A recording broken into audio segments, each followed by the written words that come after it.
Hi, this is John Whitaker, and today I want to talk with you about how to find a good domain name for your EN blog. Now, if you're looking for a domain name for your EN blog, a few things that you would like to think about is what are you going to write about? Are you going to write about dogs or birds or cats or cars or Lancaster Groovinator's or the latest surgical technique? Whatever it is that you're going to write about, that's what you should target as your domain name, because that's what you should target also as your keyword.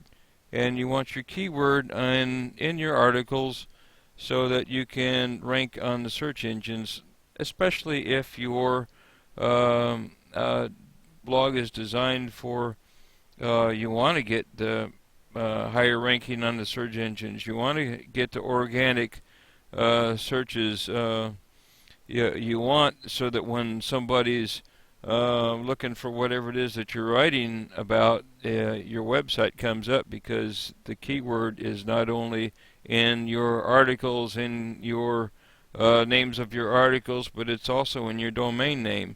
Now, to find a good keyword for your domain name, you can use the free Google tool called Keyword Planner.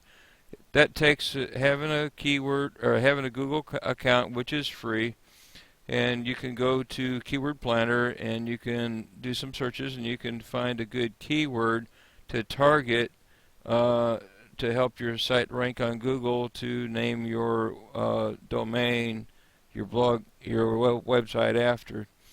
So then start thinking about different word combinations, and try to come up with simple, meaningful, preferably one, but most one-word domain names are already taken. If you can come up with a simple, meaningful two-word, three-word, even four-word phrase that describes your site's content for like less than $15, you're doing pretty good. Avoid the numbers 2 and 4 so that when you speak it, people don't get confused. Did he or she mean two, two, two, like TWO, TO, or TOO, or 444? Which kind of four? FORE, FOUR, FOR? So to avoid confusion, stay away from number 2 and number 4. Also avoid names with dashes and hyphens, as they can also get confusing when you're speaking your domain name to a person. Try to get a .com extension. If you can't get a .com, try the second best to get a .net.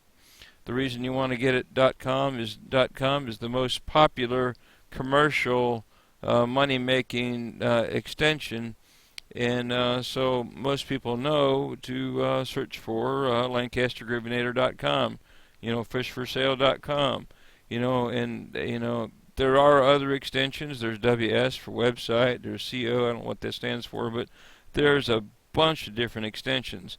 As far as that goes, if you're going to buy your domain name in the United States, I would suggest going to GoDaddy. They got all kinds of deals all the time, but when it comes to buying your domain name, don't buy any of the extras. Just buy the domain and get out of there. Now, if you're overseas, then I would suggest, let's see, this other site. It's Marcaria.com. They have extensions, websites for nations all around the world. So let's see. Now I'll make a list of about 8 or 10 different names that you like, that, like I said before, that are simple, meaningful, describes your content, and then go to wherever it is that you want to buy them and test them out and see if they're available. And if they are available for like less than $15, then what I would suggest is Google the place that you buy them from for a sale or a coupon code. Like Retail Me Not has a lot of coupon codes for a lot of different places. And then, because, like for instance, GoDaddy regularly sells their .coms for $12.99, but then they also run these sales all the time, and you can get them for a lot cheaper. Like right now, they're actually running a sale right now for 99 cents for .coms. And by the time you add your registration and ICANN fees, you might be paying $2 or $2.50 or something like that, but that's still really cheap. Now, something else I might mention that if you're looking for a particular domain name and like the registrar, like GoDaddy, doesn't own it, but it's not being used by somebody else, it might be that some people buy super good domain names and they just sit on them for months or years until there's demand for them, and then they resell them for a pretty hefty profit. So if that's the route that you think you're gonna take, you might end up paying several hundred or $1,000 to get that domain name that you want. If that's, you have to have that. But if you're just starting out, I would suggest getting a different name, cut your costs, get something cheaper. There's a ton of there's all kinds of domain names that you can get. And so anyway, you can visit me at whoisjohnwhitacre.com. That's WHOISJOHNWHITACRE.com for more great marketing videos. And if you got some value out of this video, how to find a good domain name for your EN blog, please comment and share it. Thank you. Make it a great day. See you later. Bye.